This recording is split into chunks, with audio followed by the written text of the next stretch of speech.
الصلاة والسلام عليك يا رسول الله وعلى آلك وأصحابك يا حبيب الله.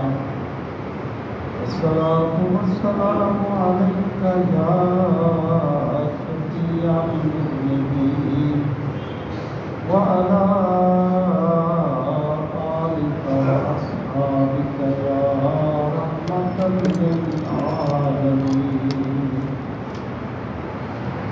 صلى الله على محمد عدد ما ذكره الصابرون وعدد ما غفل عن ذكره الغافلون.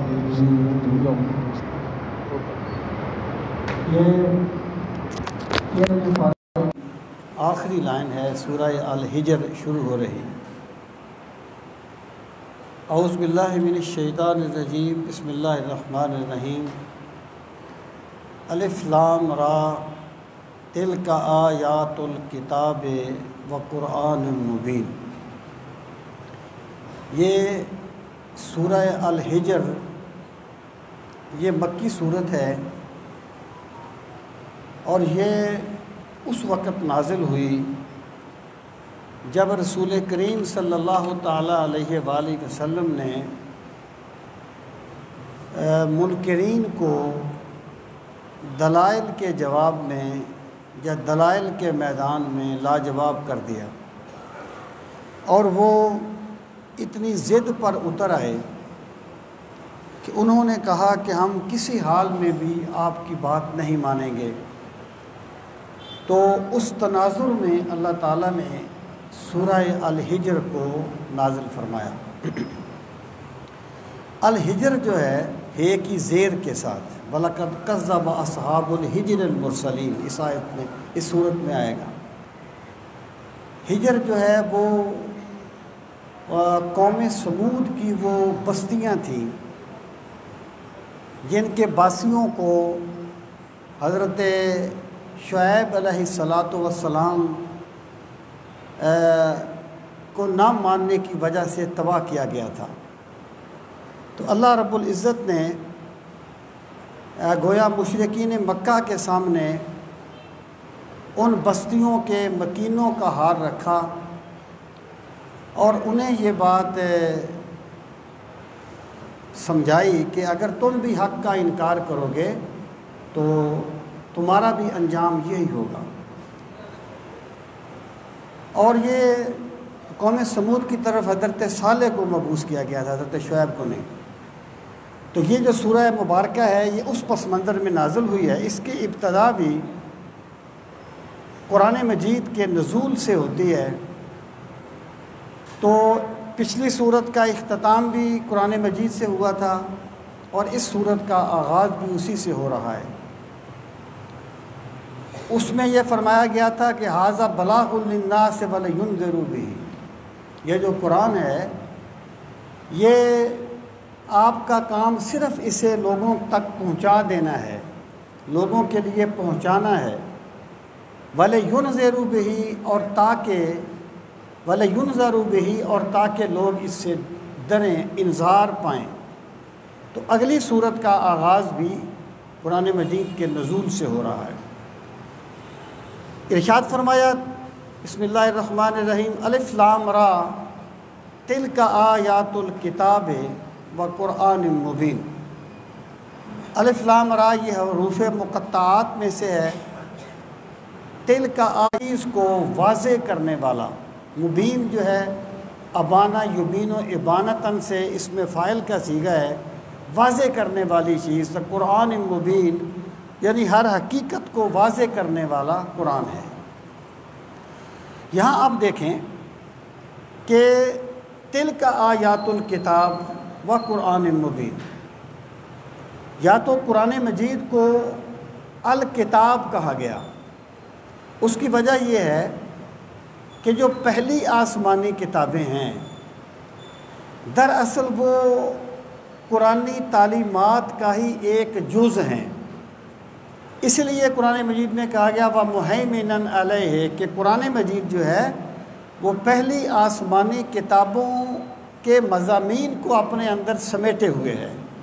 اور یہود کے بارے میں کہا گیا الم تر الی الذین اوتوا نصیبا من الکتاب، کیا آپ نے ان لوگوں کی طرف دیکھا جنہیں کتاب میں سے کچھ حصہ دیا گیا، یعنی وہ کچھ تھا اور قرآن کل ہے، وہ کتاب کا ایک جز تھا اور یہ قرآن الکتاب ہے جو یعنی اللہ رب العزت کے نزدیک پوری کتاب ہے۔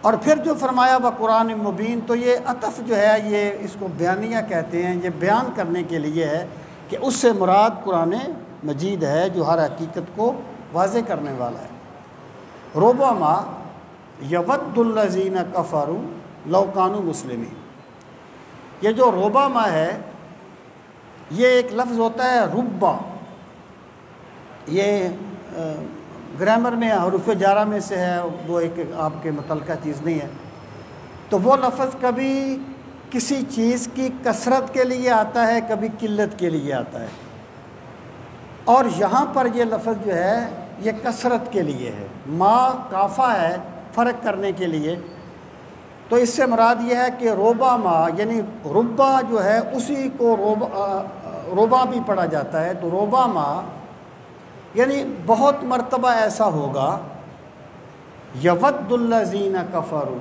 ودہ یودو کا معنی ہے محبت کرنا، ود محبت کو کہتے ہیں، چاہیں گے یا محبت کریں گے وہ لوگ الذین کفروا جنہوں نے کفر کیا، یعنی جنہوں نے کفر کیا وہ اکثر یہ چاہیں گے، کیا چاہیں گے؟ لو کانوا مسلمین، کاش کہ وہ مسلمان ہوتے، لو کاش کانو وہ ہوتے مسلمین اسلام قبول کرنے والے۔ مراد کیا ہے؟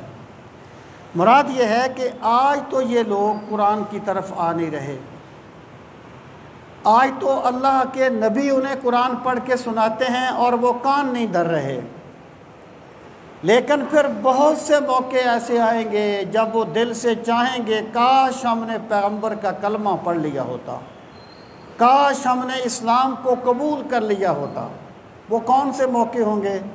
تو مفسرین کہتے ہیں کہ وہ کوئی ایک موقع نہیں، یا تو جب ان کی موت کا وقت آئے گا، جب غیب کے پردے اٹھیں گے اور پھر انہیں معلوم ہوگا کہ محمد عربی کے سوا گزارا نہیں ہے، اس وقت وہ کہیں گے کاش ہم نے اسلام قبول کر لیا ہوتا، یا جب قیامت قائم ہوگی اس وقت وہ کہیں گے کاش ہم بھی مسلمان ہوتے۔ اور ایک قول یہ ہے کہ جب یعنی گناہ گار مسلمان دوزخ میں جائیں گے، اور پھر ظاہر ہے کہ جو دوزخ کا دائمی عذاب ہے وہ تو صرف کافروں کے لیے ہے، جس بندے نے کلمہ طیبہ پڑھ لیا ہے تو کلمہ طیبہ کی برکت سے وہ کبھی نہ کبھی جنت میں ضرور جائے گا۔ ممکن ہے اسے کسی کی شفاعت مل جائے، یا زیادہ سے زیادہ وہ اپنے گناہوں کی سزا بھگتے، لیکن کلمہ طیبہ کی برکت سے ایک دن اس نے جنت میں ضرور جانا ہے۔ تو جب مسلمان یعنی جو کلمہ گو تھے جب وہ دوزخ میں جائیں گے تو پھر اللہ تعالیٰ انہیں جنت میں بھیجے گا۔ جب وہ دوزخ میں ہوں گے تو جو مشرکین تھے وہ انہیں کہیں گے کہ پھر تمہارے اسلام قبول کرنے کا کیا فائدہ ہوا، تم بھی دوزخ میں آ گئے، ہم بھی دوزخ میں آ گئے۔ تو پھر اللہ تعالیٰ کلمہ طیبہ کی برکت سے انہیں جنت میں بھیج دے گا۔ اس وقت وہ کافر کہیں گے لو کانوا مسلمین، کاش آج ہم بھی مسلمان ہوتے۔ دیکھیں بات یہ ہے کہ وقت گزرنے کے بعد تو صرف خواہشات ہوتی ہیں۔ زیرک انسان تو وہ ہوتا ہے جو وقت کی قدر کرتا ہے اور کسی بات کو وقت پہ مانتا ہے، ورنہ جب فرعون کو بھی 2-4 غوطے آئے تو اس نے بھی کہا تھا میں بنی اسرائیل کے رب پہ ایمان لاتا ہوں، اللہ پاک نے فرمایا اس کے منہ میں مٹی ٹھونس دو، اب یہ مجھ پہ ایمان لاتا ہے۔ تو انسان کو چاہیے، یہ قرآن مجید میں بیان کیا گیا ہے کہ جب کسی بندے کی موت کا وقت آتا ہے تو وہ کہتا ہے یا اللہ مجھے تھوڑی سی مہلت دے دے، میں صدقہ کر دوں، میں تیری بندگی کر لوں۔ اس وقت خواہش کرنے کا کیا فائدہ ہے جب پردے اٹھ گئے، جب غیب غیب نہ رہا؟ تو اللہ پاک فرماتا ہے کہ آج تو یہ کفر کے مقابلے میں بڑے ڈٹے ہوئے ہیں، لیکن پھر بہت سے موقع آئیں گے جب یہ چاہیں گے کہ کاش ہم مسلمان ہوتے، پھر یہ مسلمان ہونا چاہیں گے، اللہ ان کا اسلام قبول نہیں کرے گا۔ آج اللہ کا نبی انہیں آوازیں لگا رہا ہے یہ اسلام قبول نہیں کر رہے، پھر یہ کرنا چاہیں گے، اللہ ان کے اسلام کو قبول نہیں کرے گا۔ تو انہیں چاہیے کہ یہ وقت پہ اس نعمت کی قدر کریں، وقت گزرنے کے بعد کوئی فائدہ نہیں ہوتا۔ اللہ پاک فرماتا ہے ذرہم، چھوڑ دے انہیں۔ وزارہ یزرو کا معنی ہوتا ہے چھوڑ دینا کسی چیز کو۔ ذرہم، اے میرے پیغمبر صلی اللہ علیہ وسلم آپ انہیں چھوڑ دیں، یاکلوا، کھاتے رہیں، ویتمتعوا، اور لطف اندوز ہوتے رہیں، ویلہہم الامل، اور انہیں غفلت میں ڈالی رہے لمبی امیدیں، فسوف یعلمون، ان قریب انہیں معلوم ہو جائے گا وہ کیا کرتے رہے۔ یعنی مراد یہ ہے، اظہار برات ہے کہ اگر یہ لوگ نہیں مانتے، دیکھیں بات یہ ہے اللہ تعالیٰ کے پیغمبر کسی بندے کے محتاج نہیں ہوتے، کسی گروہ کے محتاج نہیں ہوتے، بلکہ بندے محتاج ہوتے ہیں کہ وہ پیغمبروں کی بات کو مانیں۔ تو اللہ رب العزت فرماتا ہے کہ آپ ان کو چھوڑ دیں، یہ کیا کر رہے ہیں؟ کھا رہے ہیں، لطف اندوز ہو رہے ہیں اور لمبی امیدوں میں پڑے ہوئے ہیں۔ اس کا مطلب یہ ہو گیا کہ جو بندہ، وہ اکبر نے کیا کہا تھا کہ کیا کہیں احباب کیا کار نمایاں کر گئے، پیدا ہوئے نوکر ہوئے پینشن ملی مر گئے۔ یعنی جو بندہ اپنا سرکل یہی چلا رہا ہے کہ کھاتا ہے، زندگی سے لطف اندوز ہوتا ہے، لمبی امیدیں اس نے باندھی ہوئی ہیں، تو وہ ابو بکر و عمر و عثمان و علی کے راستے پر نہیں ہے، وہ کافروں کے راستے پر چل رہا ہے۔ وَيُلْهِهِمُ الْعَمَلُ، اور لمبی امیدیں انہیں غافل میں ڈالے ہوئے ہیں۔ فَسَوْفَ يَعْلَمُونَ، اللہ پاک فرماتا ہے ان قریب انہیں معلوم ہو جائے گا کہ انہوں نے کتنا غلط کیا تھا اور وہ کس راستے پر چل رہے تھے۔ وَمَا أَهْلَكْنَا مِنْ قَرْيَةٍ إِلَّا وَلَهَا كِتَابٌ مَّعْلُومٌ۔ وَمَا أَهْلَكْنَا، یہ ان کے ایک سوال کا جواب ہے کہ وہ یہ کہتے تھے کہ اگر ہم جھوٹے ہیں تو ہم پر عذاب آ جائے، آپ ہم پہ عذاب نازل کروا دیں، جبکہ اللہ تعالیٰ کے انبیاء نے کبھی یہ دعویٰ ہی نہیں کیا تھا کہ اگر تم نہ مانیں تو ہم تم پر عذاب لے آئیں گے۔ انہوں نے یہ بتایا تھا کہ اگر تم نہ مانیں تو اللہ تم پہ عذاب نازل کر دے گا۔ پیغمبروں نے کبھی دعویٰ ہی نہیں کیا کہ ہم تم پر عذاب نازل کر دیں گے، جبکہ ان کا یہی مطالبہ تھا کہ عذاب لے آئیں۔ یعنی بات یہ ہے کہ انسان کا کمال یہ ہے کہ وہ دلیل سے مانے، نور بصیرت سے کام لے کر مانے۔ جب عذاب نے پکڑ لیا پھر مانا تو کیا مانا؟ تو ان کا مطالبہ یہ تھا کہ ہم پر عذاب آ جائے۔ اللہ پاک اپنا ضابطہ بیان فرماتا ہے۔ پہلی بات یہ فرمائی کہ وما اہلکنا من قریۃ، اور ہم نے نہیں ہلاک کیا من قریۃ کسی بستی کو، الا مگر، ولہا اور اس کے لیے ہے، کتاب، کتاب مکتوب یعنی لکھی گئی ایک چیز، معلوم جو جانی گئی۔ یعنی اللہ تعالیٰ فرماتا ہے ہم نے جس قوم کو بھی تباہ کیا ہے، ہم نے ان کے تباہ کرنے کا وقت ان کی تخلیق سے بہت پہلے لکھ دیا تھا۔ مطلب کیا ہے کہ ہم کسی قوم کے ماننے پر عذاب نازل، مانگنے پر عذاب نازل نہیں کر دیتے، بلکہ ہم عذاب نازل کرتے ہیں جب ہمارے قانون کے مطابق ان کی تباہی کا وقت آ جاتا ہے۔ میں کہتا رہتا ہوں کہ یہ بندے کی کمزوری ہے کہ وہ ایک بات نہیں کرنا چاہتا، لیکن بندے اسے جوش دلاتے ہیں، تنگ کرتے ہیں، وہ بات بھی کر دیتا ہے جو وہ نہیں کرنا چاہتا۔ میرے رب کی ذات اس سے پاک ہے، یہ بندے کی کمزوری ہے، میرا رب ہر کمزوری سے پاک ہے۔ خدا نے جو فیصلہ کر دیا ہے اسی کے مطابق عذاب آئے گا۔ تمہارے مطالبے کرنے سے، تمہاری باتیں کرنے سے اللہ اپنا قانون نہیں بدلے گا۔ ایک بات تو یہاں پر یہ واضح ہو گئی۔ دوسری بات یہ واضح کر دی کہ اگر تم نہ مانے تو تم پر بھی عذاب آئے گا، جیسے ہم نے پہلوں پر عذاب نازل کیا تھا۔ پھر فرمایا ما تسبق من امت اجلہا وما یستاخرون۔ ما تسبق یعنی سبقت نہیں لی جاتی، من امت کسی بھی قوم سے، اجلہا جو اس کے لیے لکھا گیا ہے، وما یستاخرون اور نہ ہی وہ مؤخر ہوتے ہیں۔ مراد یہ ہے کہ اللہ تعالیٰ نے جو کچھ لکھ دیا ہے نہ اس سے پہلے کچھ ہوگا نہ اس کے بعد کچھ ہوگا، اسی وقت ہوگا جب اللہ نے لکھا ہے۔ تمہارے مطالبوں سے اس پہ کوئی فرق نہیں پڑے گا۔ یہ ان کے مطالبہ عذاب کا تذکرہ تھا۔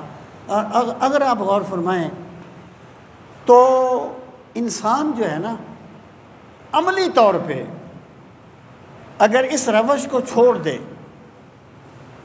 کہ وہ حق کو مان لے نور بصیرت سے کام لے کر، حق کو مان لے عقل سلیم سے کام لے کر، جس چیز کو ماننے کا دعویٰ کرتا ہے اس کو مان لے۔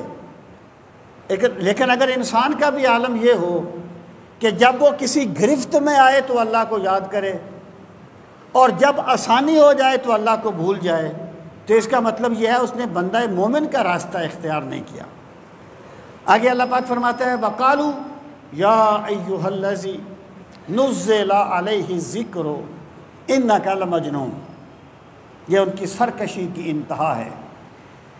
وَقَالُوا اور انہوں نے کہا یا ایھا الذی، اے وہ ذات جو نزلہ اتارا گیا، علیہ اس پر، الذکر ذکر، اے وہ ذات، اے وہ شخص جس پر الذکر اتارا گیا، انک لمجنون، بے شک آپ مجنون ہیں، بے شک تو، لفظی معنی ہے کا تو، بے شک تو مجنون ہے، یعنی اے وہ شخص جس پر ذکر اتارا گیا بے شک تو مجنون ہے۔ اب یہاں پہ آپ غور فرمائیں، کو آسان کر دیا ذکر کے لیے، یعنی بھولی ہوئی چیز کو یاد دلانے کے لیے۔ اس کو ذکر کیوں کہا گیا؟ کہ اللہ تعالیٰ نے انسان کو جس فطرت پر پیدا کیا وہ فطرت شرک کی فطرت نہیں ہے، وہ کفر کی فطرت نہیں ہے، وہ سرکشی کی فطرت نہیں ہے، وہ فطرت اسلام ہے۔ اللہ نے انسان کو فطرت اسلام پہ پیدا کیا۔ اب بندہ دنیا میں آ گیا، اس کا ماحول، اس کا معاشرہ، اس کی تعلیم و تربیت، وہ بھول گیا کہ مجھے کس نے اس دنیا میں بھیجا ہے، کس مقصد کے لیے بھیجا ہے۔ بندہ بھول گیا، تو بندہ اپنی جس فطرت کو بھول گیا ہے، قرآن اسی بھولی ہوئی فطرت کی یاد دہانی کرواتا ہے۔ یعنی قرآن کی جو دعوت ہے نا، یہ خارج سے بندے پر نہیں ٹھوسی جا رہی، بلکہ فطرت انسانی کی یاد دہانی ہے، اس لیے اسے الذکر کہا جاتا ہے۔ بات یہ ہے کہ جو چیز بندے کی فطرت میں نہیں ہوتی، کوئی تعلیم، کوئی تربیت، کوئی چلہ وہ اس میں پیدا نہیں کر سکتا۔ جو چیز فطرت میں ہے وہی اسی کو بندہ نکھار سکتا ہے۔ ایک بندہ ہوا میں اڑنا بھی نہیں جانتا اور پانی میں تیرنا بھی نہیں جانتا، وہ اگر کوشش کرے گا پانی میں تیرنا سیکھ لے گا، ہوا میں اڑنا نہیں سیکھ سکتا، کیونکہ اس کی فطرت میں نہیں ہے۔ اللہ پاک نے فرمایا والذین آمنوا اشد حبا للہ، ایمان والے وہ ہیں جو ہر چیز سے بڑھ کے اللہ سے محبت کرتے ہیں۔ بندہ محبت کس سے کرتا ہے؟ جس کو دیکھتا ہے، جس کو محسوس کرتا ہے۔ اب ایسی ذات جو وہم و گمان سے ماورا ہے، مطالبہ کیا گیا کہ اس سے محبت کرو اور ہر چیز سے بڑھ کے کرو، اور کرنے والوں نے کی، سب کچھ لٹا دیا اپنے مولا کو خوش کرنے کے لیے۔ یہ کیسے ممکن ہوا؟ کہ ان کی فطرت میں یہ بات رکھی گئی تھی۔ قرآن کی کوئی بھی دعوت اجنبی نہیں ہے۔ اگر بندہ اپنی فطرت کو مسخ نہ کر لے تو قرآن جو ہے یہ بھولی ہوئی فطرت کو یاد دلاتا ہے، اس لیے اس کا نام ہے الذکر۔ انہوں نے کہا ہے وہ جس پر ذکر نازل کیا گیا انکا لمجنون، بے شک آپ مجنون ہیں، استغفر اللہ۔ انہوں نے آپ کو مجنون کیوں کہا؟ دیکھیں، بات یہ تھی کہ انہیں یہ بات سمجھ نہیں آتی تھی کہ پورا مکہ ان کا احترام کرتا تھا، انہیں صادق اور امین کہتا تھا، اور ان کی عظمت کو سلام کرتا تھا۔ انہیں کیا ہو گیا؟ یکدم کہنے لگے لوگوں بتوں کی عبادت نہ کرو، اللہ کی عبادت کرو، آخرت آئے گی، ان بتوں کی عبادت چھوڑ دو۔ سارے مکے کو اپنا دشمن کر لیا۔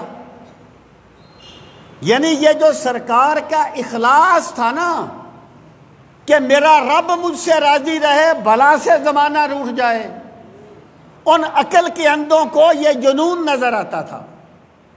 ان کے نزدیک یہ جنون تھا، یہ پاگل پن تھا کہ پورے مکے کو ناراض کر لیا اپنے لیے۔ اور توحید تو یہ ہے کہ خدا حشر میں کہہ دے یہ بندہ دو عالم سے خفا میرے لیے تھا۔ کبھی بندہ اپنے رب کے لیے کسی سے اپنے غیظ و غضب کا اظہار کرے تو صحیح، پھر دیکھے کہ خدا اس کو کس طریقے سے نوازتا ہے۔ تو یہ جو کمال اخلاص تھا نا، دیکھیں نا بات کیا تھی کہ سرکار خندق کھود رہے ہیں، صحابہ کرام خندق کھود رہے ہیں، اور جناب وہ ایک پتھر آ گیا ہے، وہ ٹوٹتا نہیں ہے، تو سرکار تشریف لاتے ہیں، اس پتھر پہ ضرب مارتے ہیں اور فرماتے ہیں میرے خدا نے مجھے فارس کی چابیاں دے دی۔ پھر ضرب ماری، چنگاڑی نکلی، فرمایا میرے خدا نے مجھے روم کی چابیاں دے دی۔ انہوں نے کہا، مشرکین منکروں نے کہا، منافقین نے کہا عجیب بات ہے کہ خندق کھود رہے ہیں مقابلہ کرنے کے لیے اور بشارتیں دے رہے ہیں روم اور فارس کو فتح کرنے کی۔ یعنی جو سرکار کا یقین کامل تھا، جو میرے رب کی نصرت کے وعدوں پر یقین تھا، ان عقل کے اندھوں کو یہ جنون نظر آتا تھا۔ تو اس کا مطلب کیا ہو گیا؟ میں کہا کرتا ہوں کہ جس بندے نے حق کے ساتھ اتنی وابستگی دکھا دی کہ لوگوں نے کہا یار پاگل ہو گیا ہے، اس نے بھی سرکار مدینہ کی سنت پہ عمل کیا ہے۔ آپ نے فرمایا نا اذکروا حتی یقولوا مجنون، اللہ کو اس طرح یاد کرو کہ لوگ کہیں پاگل ہو گئے۔ اچھا ہے دل کے پاس رہے پاسبان عقل، لیکن کبھی کبھی اسے تنہا بھی چھوڑ دے، اور واعظ کمال ترک سے ملتی ہے یا مراد، دنیا جو چھوڑ دی ہے تو عقبہ بھی چھوڑ دے۔ انہوں نے کہا اے وہ ذات جس پہ ذکر نازل کیا گیا انکا لمجنون، تو مجنون ہے۔ پھر کیا کہا؟ کہنے لگے لو ما تأتینا بالملائکہ، ایسا کیوں نہیں ہوا کہ ہمارے پاس فرشتے آ جاتے؟ وہ بھئی جب تم نے فرشتوں کو دیکھ لیا پھر تم کیا، تمہارا باپ بھی مان جائے گا، پھر ماننے کا فائدہ کیا ہے؟ ایمان یہ نہیں ہے کہ بندہ فرشتے دیکھے اور پھر مانے کہ فرشتے ہیں، پھر تو اس نے اپنے دیکھے کو مانا نا۔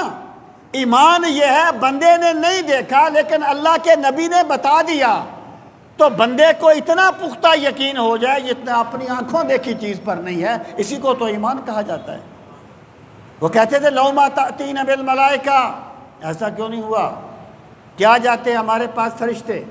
ان کنت من الصادقین، اگر آپ سچوں میں سے۔ ما ننزل الملائکۃ الا بالحق، اللہ پاک فرماتا ہے ہم فرشتے اتارتے ہیں لیکن فرشتے کوئی مذاق میں نہیں آتے، فرشتے ویسے نہیں آ جاتے۔ ما ننزل الملائکۃ، ہم نہیں اتارتے فرشتوں کو الا بالحق، مگر اس وقت جب فرشتوں کا اتارنا حق ثابت ہو جاتا ہے۔ یعنی بندے اپنے رویے سے یہ ثابت کر دیتے ہیں کہ ہم عزت کے ساتھ جینے کا حق نہیں رکھتے۔ مالک بھیج دے فرشتوں کو جو ہمیں تباہ و برباد کر دے۔ جب بندے اپنے رویے سے اپنی تباہی ثابت کر دیتے ہیں تب خدا پھر عذاب نازل کرنے کے لیے فرشتوں کو بھیج دیتا ہے۔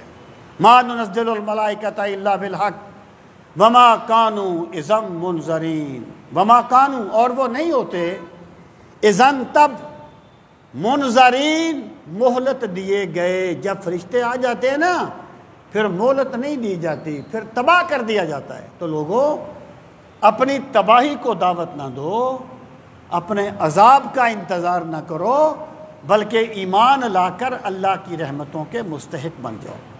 پھر فرمایا اِنَّا نَحْنُ نَزَّلْنَا الذِّكْرَ وَإِنَّا لَهُ لَحَافِظُونَ۔ دو باتیں فرمائیں۔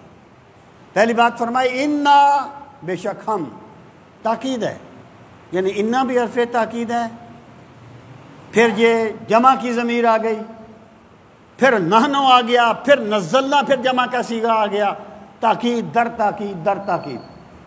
اِنَّا، بے شک ہم نے، نحنو، ہم نے ہی، نزلنا الذکر، ہم نے نازل کیا الذکر کو، ہم نے نازل کیا الذکر کو، وَإِنَّا لَهُ لَحَافِظُونَ، اور بے شک ہم ہیں، لہو، اس کے لیے، لحافظون، یقیناً حفاظت کرنے والے۔ ہم نے اس ذکر کو نازل کیا اور ہم ہی اس کی حفاظت کرنے والے ہیں۔ مطلب دو باتیں ہو گئیں۔ پہلی بات یہ ہو گئی کہ قرآن مجید اللہ تعالیٰ کا کلام ہے، بات دلیل کی نہیں ہے، بات نص کی ہے، استدلال کی نہیں ہے، بات نص کی ہے۔ اگر کوئی بندہ یہ کہے کہ جبریل امین یا قرآن مجید پیغمبر کی کسی کیفیت کا نام ہے تو وہ کافر ہوگا۔ اگر کوئی یہ کہے کہ قرآن مجید جبریل کا کلام ہے تو کافر ہوگا۔ جیسے بعض جو یعنی مستصوفین ہوتے ہیں، صوفی نہیں، متصوف نہیں، مستصوفین، صوفی ہوتے نہیں ہیں لیکن اپنے آپ کو صوفی کہتے ہیں، جاہل ہوتے ہیں۔ وہ ایسی باتیں کرتے ہیں کہ جب سرکار روٹین میں بات کرتے تھے تو حدیث بنتی تھی، اور جب آپ وجد میں بولتے تھے تو قرآن بنتا تھا۔ ایسی باتیں کفر ہیں۔ قرآن اللہ نے نازل کیا ہے، کوئی دلیل نہیں مانی جائے گی، نص کے مقابلے میں کوئی استدلال نہیں مانا جائے گا۔ پھر فرمایا وَإِنَّا لَهُ لَحَافِظُونَ، اور بے شک ہم ہی اس کی حفاظت کرنے والے ہیں۔ اگر کوئی بندہ یہ کہے کہ قرآن مجید میں تعریف کر دی گئی، قرآن مجید کو بدل دیا گیا، تو بغیر کسی شک کے وہ کافر ہوگا، کیونکہ اللہ تعالیٰ کی نص قطعی ہے کہ ہم ہی قرآن کی حفاظت کرنے والے ہیں، اس میں کوئی تبدیلی نہیں ہو سکتی، اس میں کوئی تعریف نہیں ہو سکتی۔ اور زمانہ شاہد ہے کہ کوئی قرآن کا دشمن، کوئی اسلام کا دشمن یہ دعویٰ نہیں کر سکا کہ قرآن فلاں صدی میں اس طرح تھا اور آج اس طرح ہے۔ مسلمانوں میں اتنے گمراہ فرقے پیدا ہوئے جن کا اسلام کے ساتھ کوئی تعلق نہیں ہے، جیسے باطنیہ ہیں، نماز کا انکار، روزے کا انکار، حج کا، زکوٰۃ کا انکار، لیکن وہ قرآن کا متن نہیں بدل سکے، اس لیے کہ قرآن کی حفاظت کا ذمہ اللہ نے لیا ہے۔ فرق کیا تھا؟ جو پہلی کتابیں تھیں نا، پہلی کتابیں وہ قیامت تک کے لیے نازل نہیں ہوئی تھی، یعنی قیامت تک کے لیے ان پہ عمل نہیں ہونا تھا، اس لیے یحفظونہ، اس کی حفاظت کی ذمہ داری بھی ان کے ماننے والوں پر لگائی گئی تھی۔ جبکہ قرآن قیامت تک کے لیے اترا ہے تو میرے رب نے اس کی حفاظت کا ذمہ خود اٹھا لیا ہے۔ اب سامعین محترم، ایک بات یاد رہے، بات استدلال کی نہیں ہے، استدلال قادیانیوں کے پاس بھی، ہر بندے کے پاس ہوتے ہیں، بات نص کی ہے۔ جو بندہ یہ کہے کہ قرآن مجید کو بدل دیا گیا، اس میں تعریف کر دی گئی، وہ کافر ہے۔ اب آپ دیکھیے، جو لوگ اس کا دعویٰ کرتے ہیں کہ قرآن کو بدل دیا گیا، اگر وہ بھی تو کوئی دلیل گھڑتے ہوں گے نا، کوئی دلیل تو انہوں نے گھڑی ہوگی نا۔ اب وہ کیا کہتے ہیں؟ وہ کہتے ہیں کہ انا نحن نزلنا الذکر، کہتے ہیں یہاں ذکر سے مراد قرآن نہیں ہے، بلکہ ذکر سے مراد ذات رسالت مآب صلی اللہ علیہ وسلم ہے، کیونکہ قرآن مجید میں رسول کریم صلی اللہ تعالیٰ علیہ وآلہ وسلم کو ذکر کہا گیا ہے۔ وَأَنزَلْنَا عَلَيْكُمْ ذِكْرَ الرَّسُولَ ہے نا، وَأَنزَلْنَا عَلَيْكُمْ ذِكْرَ الرَّسُولَ، ہم نے تم پہ ذکر نازل کیا جو رسول ہے، یہ ان کی دلیل ہے۔ پھر وہ کہتے ہیں کہ دیکھو کہ قرآن مجید میں کتابت کی غلطیاں آ جاتی ہیں، اگر اللہ نے محفوظ کرنے کا وعدہ کیا ہے تو کتابت کی غلطیاں کیوں آتی ہیں؟ بھائی پہلی بات یہ ہے، میں آپ سے یہ عرض کروں گا کہ سوال یہ ہے کہ قرآن ہے کیا؟ کیا قرآن کتابت کی غلطی کا نام ہے، یا قرآن اس کتاب مبین کا نام ہے جسے مشرق سے مغرب تک مسلمان پڑھتے ہیں، سارے پڑھتے ہیں؟ اگر غلطی آ گئی تو ہر بندہ چیختا ہے کہ یہ غلط ہے۔ انا نحن نزلنا الذکر کا مطلب یہ ہے کہ جیسے تورات میں تبدیلی کر دی گئی، انجیل میں کر دی گئی، لیکن ان کے ماننے والے تو انہیں تورات و انجیل ہی کہتے ہیں نا۔ ایسا نہیں ہوگا کہ کوئی غلطی چھپ جائے اور لوگ کہیں کہ یہ قرآن ہے، یہ ہو نہیں سکتا، کیونکہ اس کو محفوظ کرنے کا ذمہ میرے رب نے لیا ہے۔ ایک بات۔ دوسری بات یہ ہے، آپ کہیں گے کہ بہت سے گمراہ فرقوں نے دعویٰ کیا کہ ہمارے پاس یہ قرآن ہے، یہ اصل قرآن ہے۔ میں کہتا ہوں ایک بندہ اپنے گھر میں ایک کتاب لکھے اور پھر کہے کہ یہ قرآن ہے، تو کیا وہ قرآن ہوگا؟ او بھائی قرآن وہ ہے جسے دنیا قرآن کہتی ہے، اور وہ کہیں غار میں چھپا ہوا نہیں ہے، وہ امت مسلمہ کے پاس مشرق و مغرب میں پڑھا جاتا ہے۔ تو قرآن وہ ہے جسے دنیا قرآن سمجھ کے پڑھتی ہے، اس کی حفاظت کا ذمہ اللہ نے لیا ہے۔ اب آ جائیں، کہتے ہیں یہاں ذکر سے مراد جو ہے نا وہ سرکار کی ذات ہے۔ میں کہتا ہوں، میں یہ بات آپ سے بار بار کہتا ہوں کہ اگر قرآن کو اس کے ربط میں پڑھا جائے تو ان لوگوں کے پلے کچھ نہیں رہے گا جو ایسے دعوے کرتے رہتے ہیں۔ اگر قرآن کو ربط آیات میں پڑھیں کہ ربط آیات کیا ہے، بات کیا بیان ہو رہی ہے، تو ان کے پلے ایک چیز بھی نہیں رہے گی۔ اس لیے مستشرقین کے بعد جس نے یہ دعویٰ کیا کہ قرآن میں کوئی ربط نہیں ہے، اسے صحابہ نے ویسے ہی اکٹھا کر دیا ہے۔ یہ صرف وہ لوگ ہیں جن کے پلے کوئی چیز بچتی نہیں ہے اگر ربط مانا جائے گا۔ اب آپ دیکھیے، بات یہ نہیں ہے کہ سرکار ذکر ہے یا نہیں، سرکار ذکر ہیں، لیکن یہاں اس سے مراد سرکار نہیں ہے۔ کیوں؟ بات کہاں سے شروع ہوئی؟ یہ ہے مناسبات قرآن۔ بات شروع ہوئی تھی یا ایھا الذی نزل علیہ الذکر، اے وہ ذات جس پر ذکر نازل کیا گیا۔ مطلب کیا ہے؟ ذکر اور ہے، نازل کسی اور پہ کیا گیا ہے۔ انک لمجنون، تو مجنون ہے۔ کون؟ جس پہ ذکر نازل کیا گیا۔ جس ذات پہ ذکر نازل کیا گیا نا، ذکر، اسی ذکر کے بارے میں فرمایا انا نحن نزلنا الذکر، ہم نے محفوظ کر لیا اس ذکر کو، ہم نے نازل کیا اس ذکر کو۔ یعنی تم جو بھی کہتے رہو، قرآن مجید ہم نے نازل کیا ہے اور ہم ہی اس کے محافظ ہیں۔ تو بھائی جس ذکر کا پہلے تذکرہ ہو رہا ہے نا، وہی ذکر یہاں بھی مراد ہے، اور یہاں ذکر سے مراد قرآن مجید ہے، اور اس کی حفاظت کا ذمہ خود اللہ تعالیٰ نے لیا ہے۔ اب ارشاد فرمایا وَلَقَدْ أَرْسَلْنَا مِن قَبْلِكَ فِي شِيَعِ الْأَوَّلِينَ۔ شیعتن کی جمع ہے، شیعتن گروہ کو کہتے ہیں۔ وَلَقَدْ أَرْسَلْنَا، اور تحقیق ہم نے بھیجا، من قبل کا آپ سے پہلے بھی، فی شیع الاولین، پہلے گروہوں میں، یعنی پہلے بھی بڑی قومیں گزری ہیں جن میں ہم اپنا پیغام بھیجتے رہے ہیں، ہم نے اپنا پیغام بھیجا ہے، اور ہمارا پھر کیا ہوا، یعنی لوگوں کا رویہ کیا تھا؟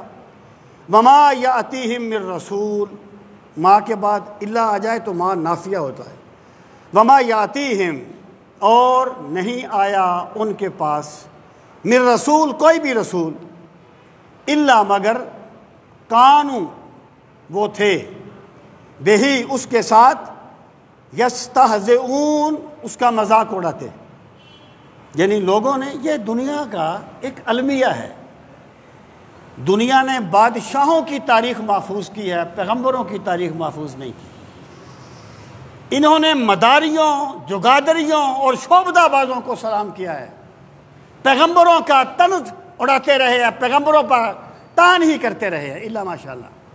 تو اللہ پاک فرماتا ہے جب بھی ان کے پاس ہم نے رسول بھیجے، الا کانوا بہ یستہزئون، مگر وہ اس کا مذاق اڑایا کرتے تھے۔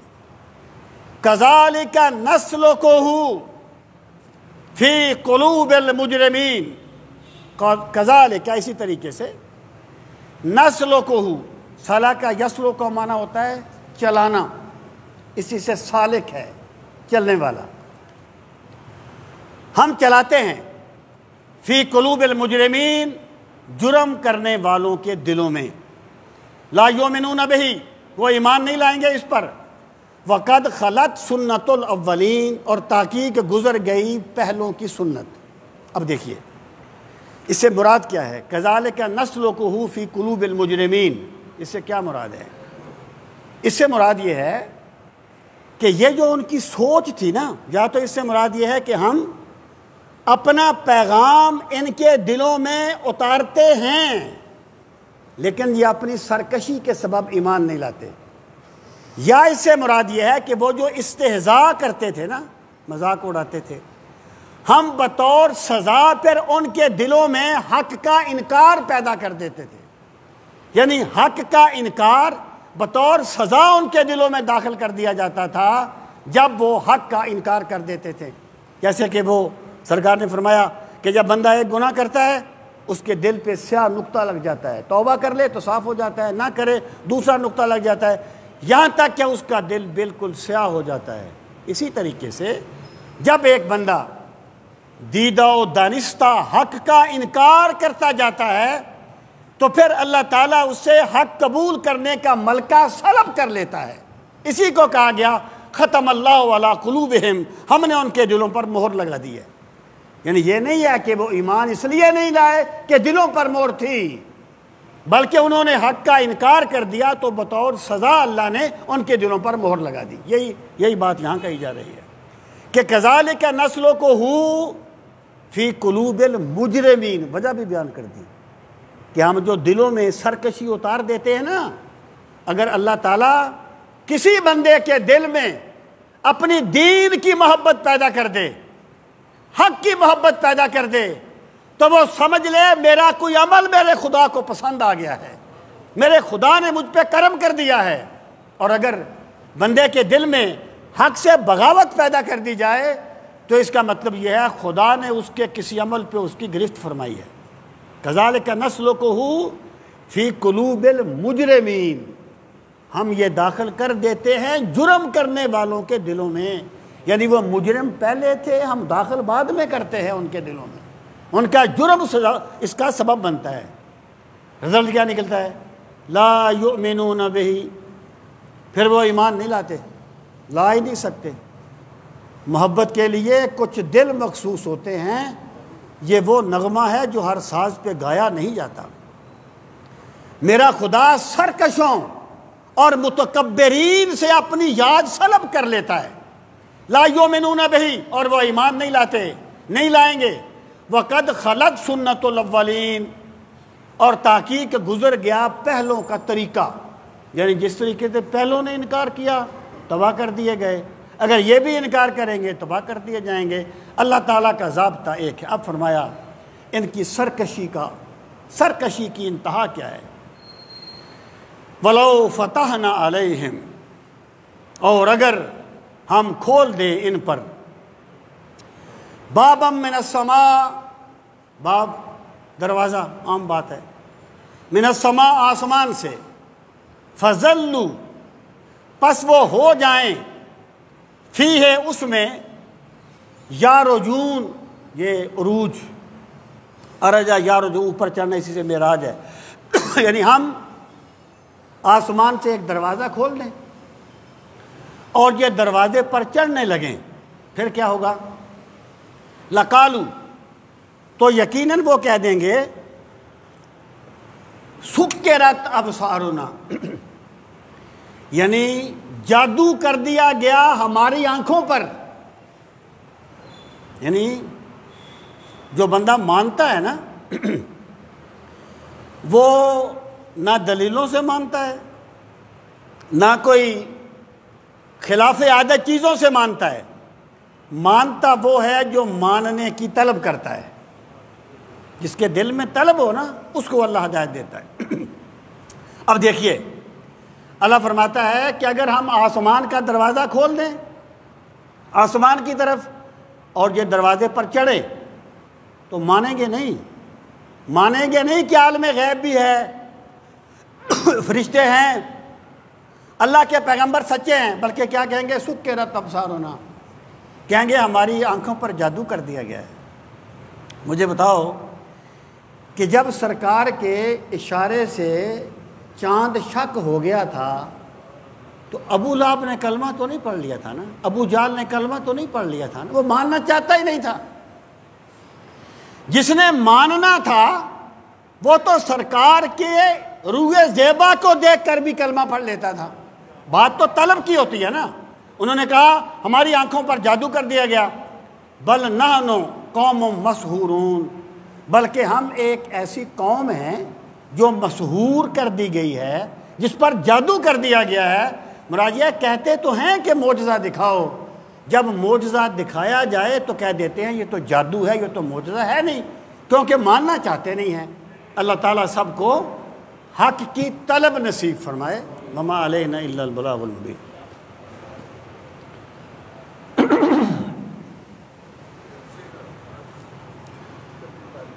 جلسہ انشاءاللہ تعالیٰ آپ سب لوگ جانتے ہیں کہ اتوار کے دن ظہر کی نماز کے فوراً بعد پروگرام شروع ہو جائے گا، اور اس میں خطیب الاسلام حضرت پیر سید فدا حسین شاہ صاحب حافظ آباد والے وہ خطاب فرمائیں گے، اور کمکول شریف سے حضرت صاحبزادہ پیر جنید انور صاحب ان کی صدارت ہوگی، اور کوئی ساتھ ان کے ہاں جی آپ کرو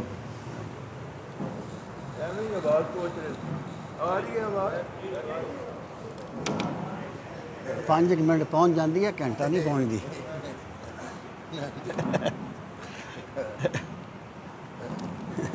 اللہ سے محترم پروفیسر صاحب نے انشاءاللہ تعالی